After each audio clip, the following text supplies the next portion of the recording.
Oh hey, it's your friend.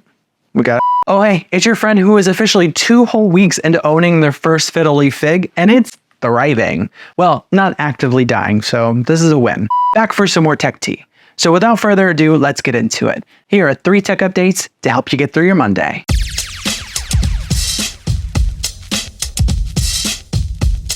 Apple is now allowing emulators on the App Store. Here's what you need to know. Yesterday, the tech giant updated its App Store rules such that the emulators for retro console games can now be used and titles can be downloaded within them. But that's not without some guardrails though. Prior to this update, the App Store would forbid apps that ran code from external sources. So this change can allow certain retro apps and emulators to not only be played, but to offer their own digital library. This is where it might get a little weird though.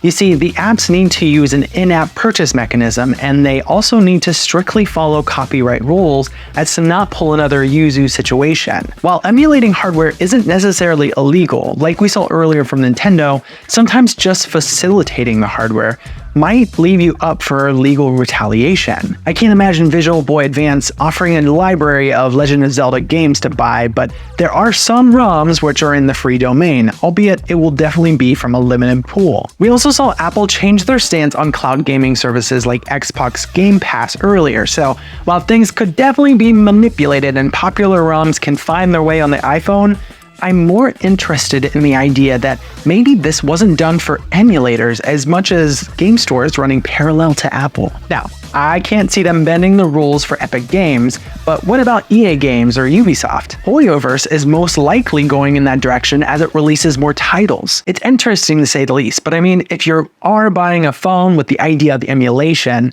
you're probably already buying an Android anyway. Disney Plus is finally cracking down on password sharing, and it's coming soon.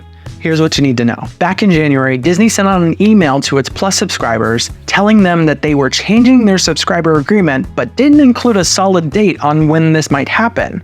That is until now. Thursday, during an interview, Disney CEO Bob Iger told CNBC that they were launching their first real foray into password sharing starting in June. He said that at first this will only apply to a few countries and a few markets, but that it would eventually expand to all of its users by this September. This comes after services like Netflix did the exact same thing, and while you're probably thinking this is a terrible decision for the company, Netflix saw an uptick of around 6 million users in 1 quarter of last year. So it turns out, even though we do it with bile in our mouths, we pay the extra to watch our favorite shows. One thing Iger hasn't mentioned yet is if they are going to have plans which can add other users for an additional price, kind of like Netflix does, or if users will just need to buy a whole other plan altogether. He also didn't mention which regions would be hit with this first, so I guess we'll just be surprised when it comes then.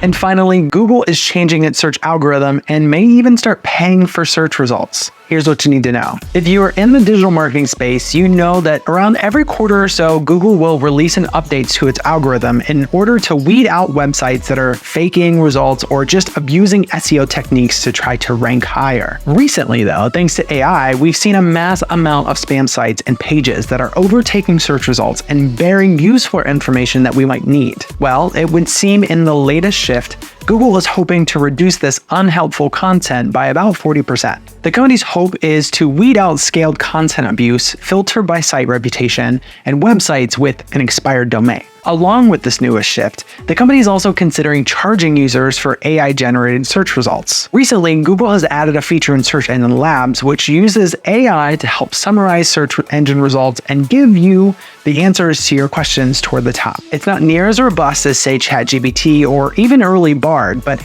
a welcome addition most of the time. Now, it would seem, in order for us to use this among other features, we may need to cough up some extra dough. The company is also changing its model for Gemini to be more pay to use within the next month, so I bet we could see a more widespread shift then, and hopefully if they do start charging, they'll make Search Engine Labs a lot more worthwhile.